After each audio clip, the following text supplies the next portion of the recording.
Umuoma village never lacked beautiful maidens, but among them all, Nkem shone like evening star. Her skin was the color of ripe udala, her eyes bright like fresh palm wine, her laughter warm enough to calm the strongest storms. She rose before the sun every day, sweeping her father's compound, tending to the goats, and carrying baskets of cassava to the market before most girls even rubbed sleep from their eyes. Whenever mothers of Umwama quarreled with their idol daughters, they would say, "Look at Nkem, does she have two heads? Is she not your age mate? Look at how she carries herself like a queen." The girls would hiss, roll their eyes, but inside their hearts, bitterness brewed. Nkem's mother, Mama Nkem, wore her pride like her best rapper. Her neighbors envied her too, whispering that she must have eaten something special while pregnant to birth such a child. Fathers in Umoma wished they could bring a child like Nkem into their family as a daughter-in-law. Yet, for all her beauty and grace, Nkem's smarts remained cold at night. No suitor came knocking with palm wine and kola nuts. No mothers-in-law to be greeted. Mama came with bags of salt and yams, asking for her daughter's hand. It was a puzzle that puzzled everyone, except the girls who secretly rejoiced. When Nkem went to the stream, girls dipped their calabashes slowly, watching her. They mocked her behind her back. She thinks she's better than us, but no man wants her. Is that not shameful? But when she turned her kind eyes to them, they forced smiles and curtsies as though they hadn't called her barren of love. Some nights, when the moon rose full and soft over Omoma, Nkem would sit by her window, combing her hair with oil from her mother's calabash. Why does no one come? She would whisper to the wind, hoping it would carry her questions to Chukwu, but only silence answered her, and the envy of Umoma girls grew further with every passing day. It was Uncle Okafor who decided that enough was enough. One Sunday afternoon, after eating a mountain of pounded yam in Nkem's father's compound, he leaned back, wiped his mouth and said, "This nonsense must stop. A flower like this cannot wither on the stem." Mama Nkem's eyes shone with hope. "Brother Okafor, if you can help us, may the ancestors bless you." He nodded. "I have a friend in Enugu. His nephew Choka just returned from the UK. He's looking for a wife, hardworking, homely, beautiful, and Nkem is exactly what he wants. I will arrange it." Words spread like fire on Hamatan grass. Nkem's husband is coming from the city. Girls who once mocked her now lingered by the roadside when she passed, pretending to be friendly.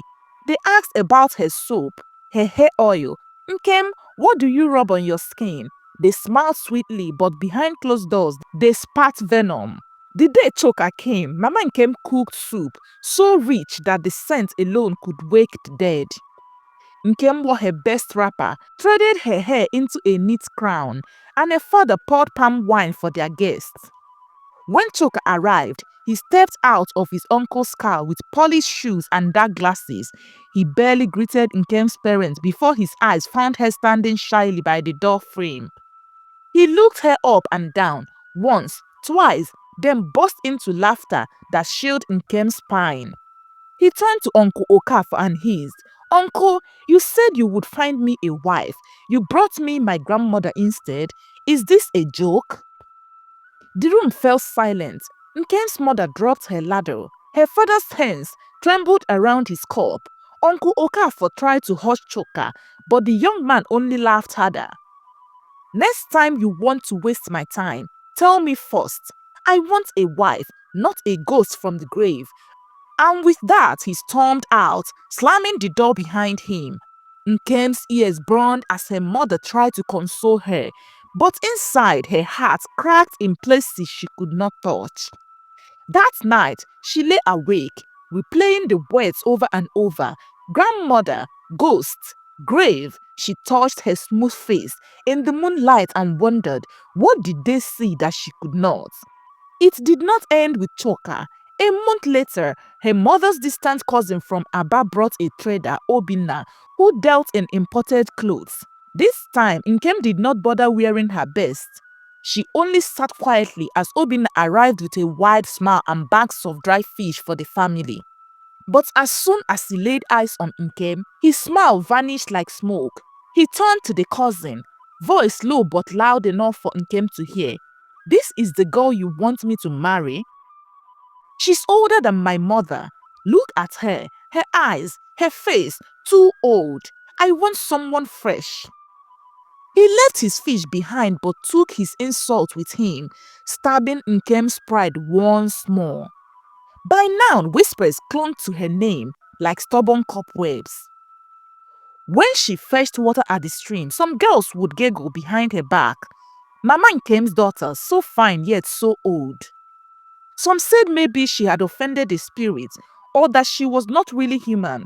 Even the village gossip Mami Forma started saying maybe she tied her womb with witchcraft. Who knows? At home, Nkem would stand before her small mirror, tracing the curve of her cheekbones, the fullness of her lips, the smoothness of her skin. Her reflection showed a young woman in her prime, but the men saw something different. One night, she asked her mother, "Mama, am I old?" Mama Nkem burst into tears. She swore on her life that her daughter was the most beautiful, the purest hearted, and the best a mother could ask for. But even her tears could not wash away the sting of rejection. The rainy season came with thunder that shook even the strongest roots of Umoma. Each night, as rain drummed on their mud walls, Nkem called on her raffia mat, haunted by questions. She began to dream, strange dreams of women sitting under a big tree, sweeping and rocking a baby. Sometimes the woman could lift her face, mouth moving soundlessly, eyes pleading, but no words ever came. Nkem asked her mother again, "Mama, do you know who this woman is? She keeps coming to me at night." Mama Nkem shifted uncomfortably, fanning herself though the night was cool. "Dreams are dreams, Nkem. Stop worrying. Pray and sleep." But Nkem was not satisfied. She asked her father. He shrugged and muttered about evil spirits and told her to sprinkle salt at the door. One afternoon, after a particularly cruel round of gossip at the market, Nkem sat under the Odala tree behind their hut and wept openly. Why would God bless her with beauty that only brought shame? Why did everyone see her light, except the one person who muttered, a husband? The question circled her mind like stubborn flies. The village priest said there was no curse on her family. The elders only muttered about some debts only the dead can repay. In her heart, Nkem began to pray for a sign, anything that would explain what chains held her life in place. One evening, the sky bled orange as the sun dipped behind the forest that bordered Umwama. Nkem was returning from her mother's farm, a bundle of yam tendrils balanced on her head, when she saw her, a bent figure at the roadside, dragging a bundle of firewood twice her size. The old woman's wrapper was torn, her bare feet crusted with dry mud.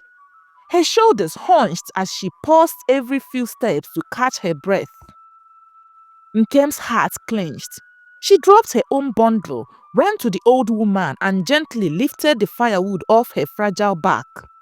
"Grandma, let me help you." The woman raised weary eyes, eyes that reminded Nkem of her dreams. For a moment, they locked gazes. Then the old woman nodded silently, too tired to protest. They walked slowly, the old woman leaning on the crooked walking stick. She led Nkem off the main path, through a narrow bush track Nkem had never followed before. The path twisted around tall iroko trees and ant hills until it opened to a small clearing.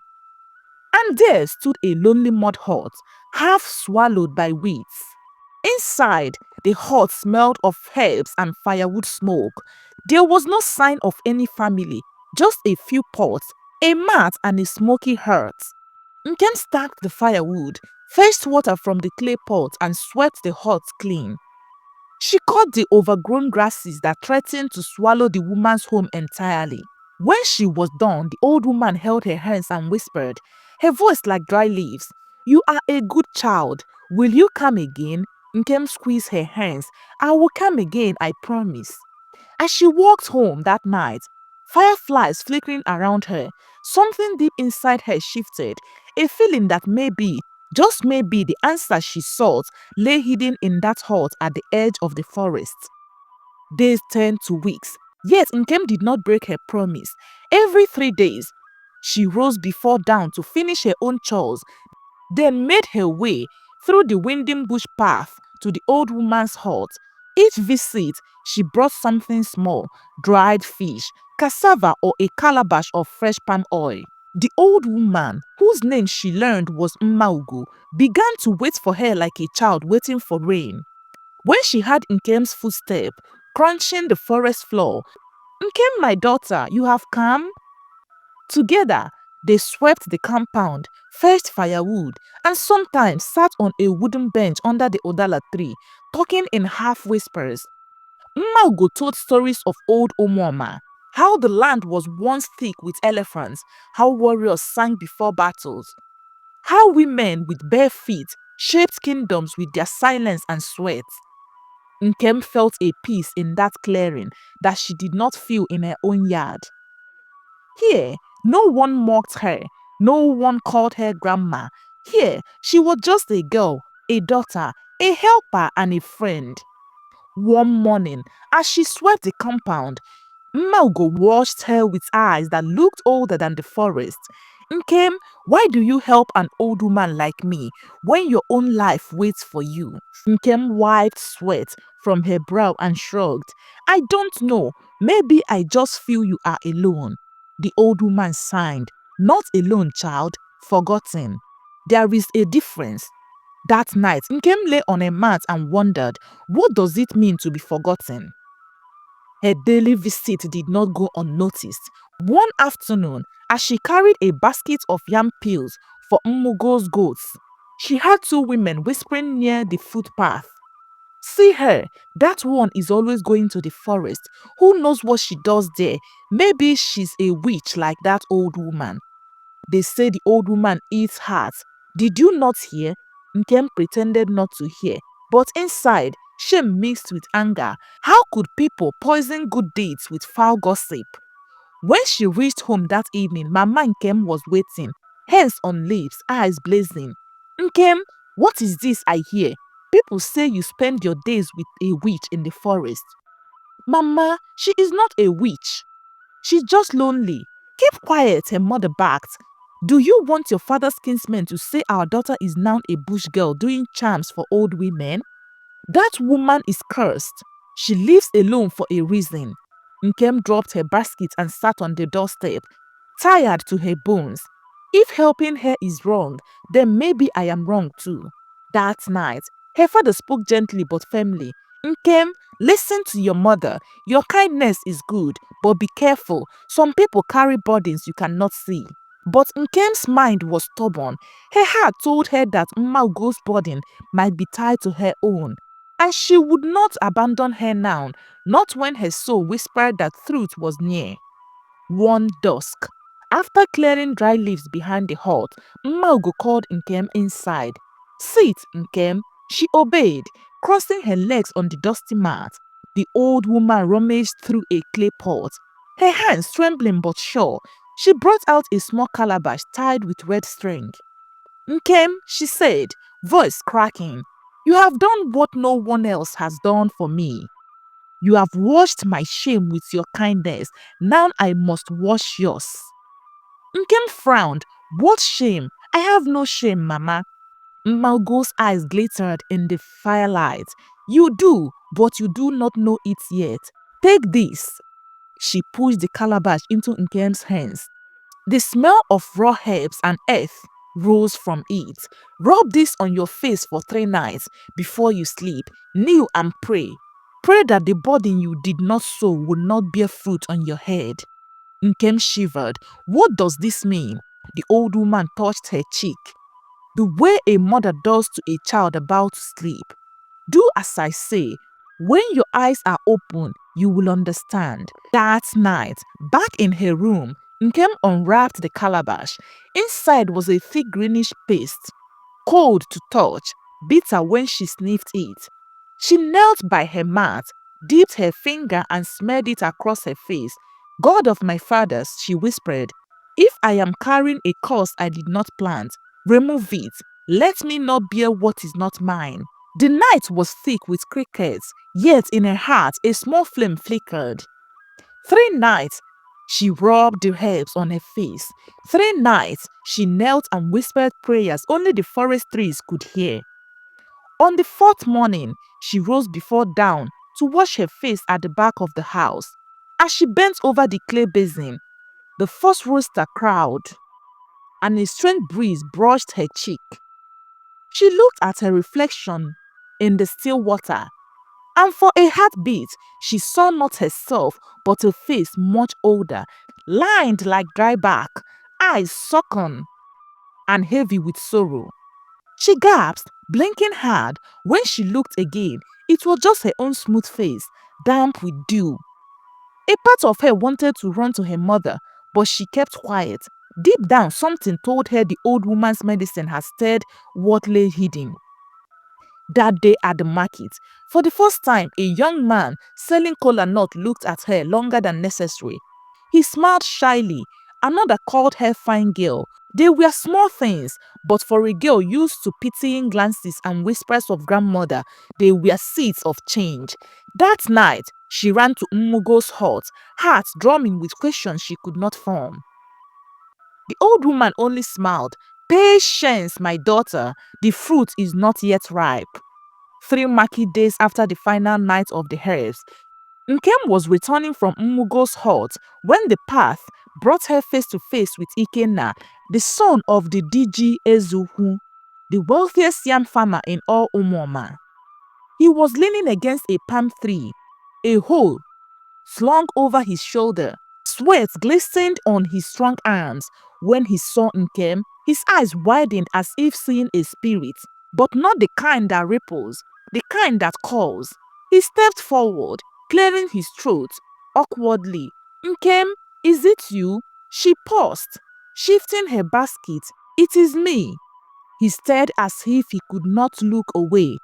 I have seen you so many times, but today you look different, like you stepped out of a story. Nkem laughed shyly. I am the same. Maybe your eyes have changed. He shook his head. His grin, shy but sure. No, it is you, and I will not waste time like these foolish men who see a pearl and call it a stone. He took a bold step closer. Nkem, I want you to be my wife. The basket slipped from her hands, spilling tender cassava leaves onto the dusty path.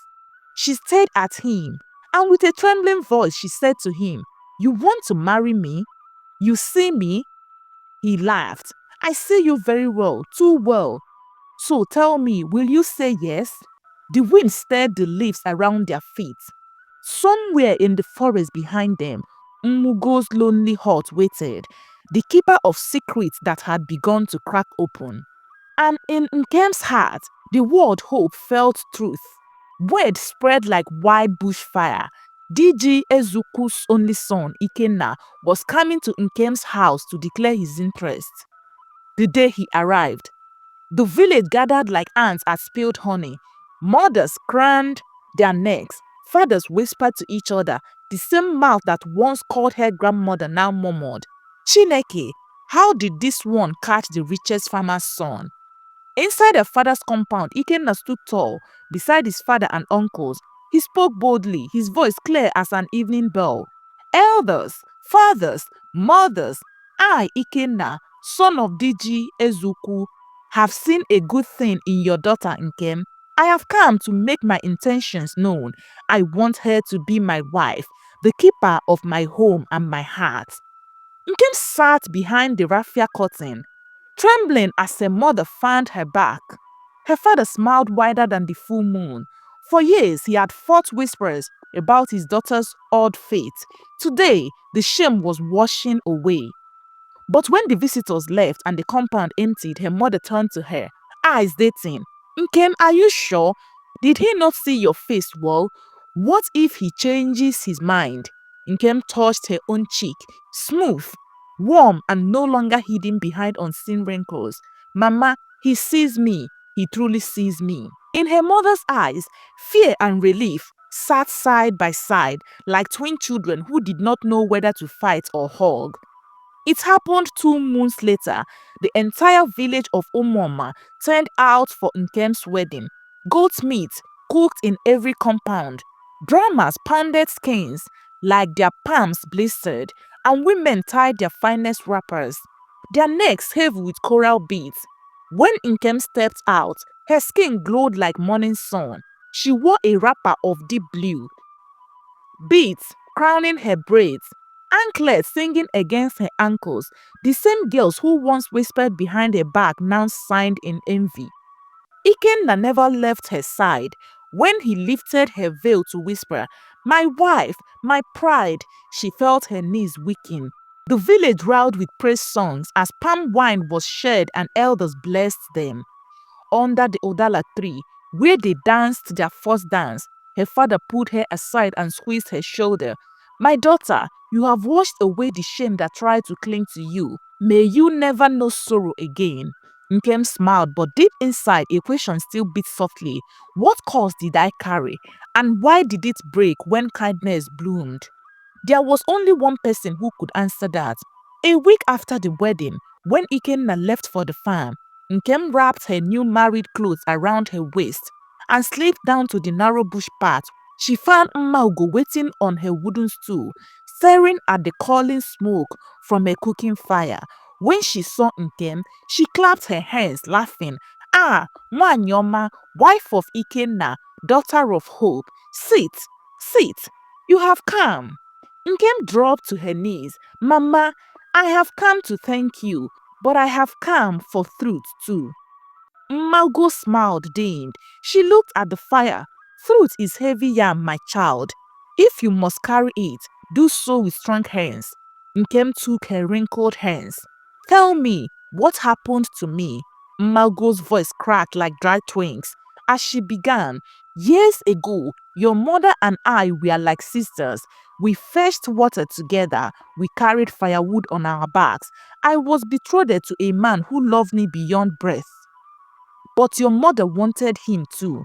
Nkem gasped. "My mother?" The old woman nodded, tears sliding into her deep wrinkles. "She went to a dibia, a native doctor, to tie my womb to shame me, so the man would leave me and marry her instead. He left me and married another, but I was already carrying his child. I gave birth alone in this forest. I named my daughter Ozamaka, the good path. But when I nursed her, I cursed your mother in my pain. You will have children and joy, but your daughter will know rejection. Men will see her beauty and call her old, until her kindness unties what her mother bound." Nkem's throat went dry. Her heart thundered in her ears. So the cost was mine to bear? Margot touched her cheek with trembling fingers. "It was never yours, Nkem. It was your mother's sin sitting on your head. But you broke it with your kindness. You lifted wood I could not lift. You cleared grasses no one else would clear. You watered the ground where curses dried up." She pulled Nkem's face close. "Remember this, good deeds are the only fire that burns old shame." When Nkem stepped out of the forest that day, the sun was setting behind her. She felt lighter. Her heart was like a drum of freedom. At home, her mother was waiting, shelling a goosey by the kitchen fire. When Nkem sat beside her, silence fell between them, thick as the evening mist. "Mama," she whispered. "I know." Her mother's hand stilled. She did not look up, but her shoulders trembled. "Forgive me, Nkem. I did not know my greed would grow teeth and bite my own child." Nkem laid her head on her mother's lap. "I forgive you, but let this die with us. No more curses for our daughters."